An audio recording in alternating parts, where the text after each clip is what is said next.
Itoophiyaan biyya guddoo saboota, sablammootaa fi uummattoota hammattee birmadummaa ishees kabachiisuun jiraattedha. Akka biyyaatti dhimmoota dantaa biyyaalessaa ta'an olaantummaa heeraaf seeraa mirkaneessuu, tokkummaa biyyaalessaa tiksuu, mirga ofiin of bulchuu jabeessuu fi guddina itti fufiinsa qabu ijaaruu irratti kutannoo olaanaan biyya hojjechaa fi injifannoowwan gurguddoos galmeessaa jirtudha. Heerri mootummaa Federaalawaa Dimokiraatawaa Rippaabilika Itoophiyaa qajeeltowwan bu'uuraa kanneeniif xiyyeeffannoo kennuun dhimmoota iccitiin qabamuu qaban eeguu irraa jalqabee dantaa biyyaa tiksuun gahee lammiilee fi dhaabbilee hundaa ta'uu ifoomseera. Hanguma guddinnii fi dagaaginni biyyaa dabalaa deemu qabiyyeen dantaa biyyaalessaas guddachaa deema.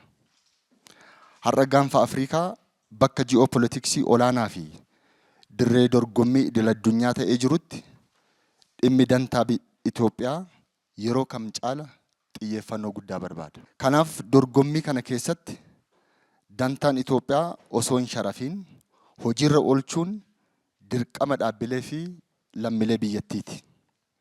Ejjennoon mootummaas akkuma siyaasa bishaan laga Abbayyaa jijjiire ajandaa ulaa galaanaa cufamee ture banuu fi ji'oopolitiksii gaanfa Afrikaa keessatti taatoo adda duree ta'uun argamudha. Kunis hammattoo dippiloomaasii fi seera idil-addunyaa fayyadamuun cichoominaan hojiirra oolchuun kan raawwatamu ta'a. Bara dorgommiin teknoolojii dijitaalaa guddina ariifataa galmeessaa jiruu fi biyyoonni guddatan roga hundaan miidiyaa dijitaalaa fi carraa miidiyaalee qaban hundatti fayyadamuun aantummaaf gartummaa biyya isaanii agarsiisaa jiranitti hooggansaa fi ogeessi miidiyaa akkasumas hayyoonni miidiyaaf kominikeeshinii biyya keenyaas haala qabatamaa addunyaa dhugaan boodaa hubachuun kutannoon hojjechuun dhimma boriif buluu miti.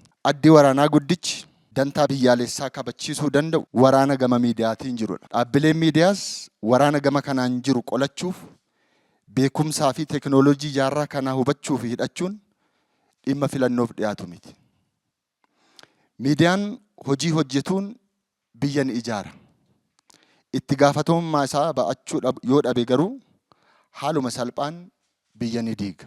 Biyyoonni hedduun seenessa isaanii tolchanii madaala miidiyaa tiksanii ijaaraman hedduun akkuma jiran biyyoonni diigamanis ni jiru.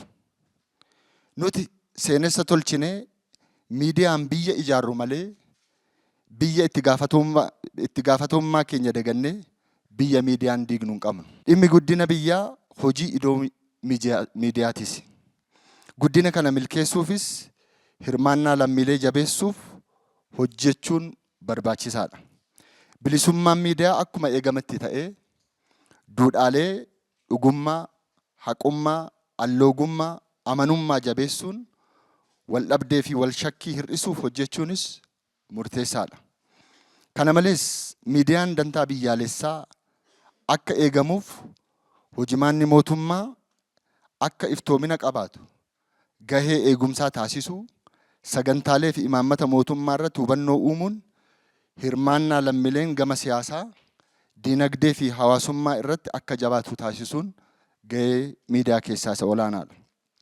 Gama biraatiin hojimaata badaa saaxiluun eegumsa dantaa biyyaalessaaf tumsuunis dirqama miidiyaaleeti. Akkuma loltuun daangaa biyyaa tiksu qaaxxee fi olola sobaa qolachuuf hojjechuunis gahee miidiyaa keessaa isa olaanaadha.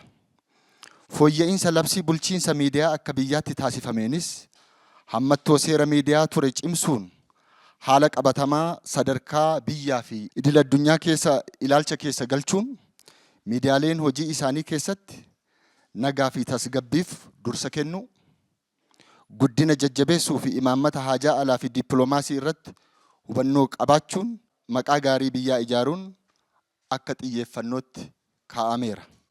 Gumii keenya kanaanis dantaa biyyaalessaa fi gahee miidiyaa galma gahiinsa ijaarsa biyyaaf tumsu ilaalchisee waltajjii qophaa'e waan ta'eef waltajjiin keenya ifatti saaqamuusaa isinii ibsaa.